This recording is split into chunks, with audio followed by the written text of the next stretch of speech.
এটা কি Roman Reigns যখন এনএক্সটি-তে ছিল অনেক আগে? এটা কে? ড্রু ম্যাকিন্টায়ার। আমাদের স্টারডাস্ট, সেথ রোলিংস, রেজে স্টাইলস, নিশ্চিত। এই এখন তারা কি দেখা যাচ্ছে? ড্রু ম্যাকিন্টায়ার, কডি রোডস, সেথ রোলিন্স, এজে স্টাইলস। তো আপনাদের কি মনে হয় এই কয়েকজন রেসলারের মধ্যে কে বর্তমানে সবচেয়ে বেশি সফল?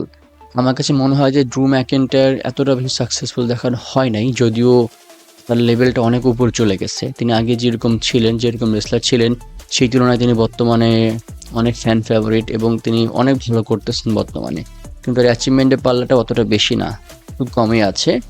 এবং এই যে স্টাইলসও রিংয়ের বাইরে সে 2016 সালে আসছে, রিংয়ের বাইরেও ছিল অনেকদিন, সেই তুলনায় তাকে মোটামুটি সুযোগ দেওয়া হয়েছে, সামনে আরও সুযোগ দেওয়া যাইতে পারে। কডি রোডসকে তো বর্তমানে চ্যাম্পিয়ন রাখা হয়েছে, আনডিসপিউটেড চ্যাম্পিয়ন, রোমানকে হারিয়ে তার স্টোরি ফিনিশ করে ফেললো। এদিকে রোমান তো কোনো তুলনায় নাই।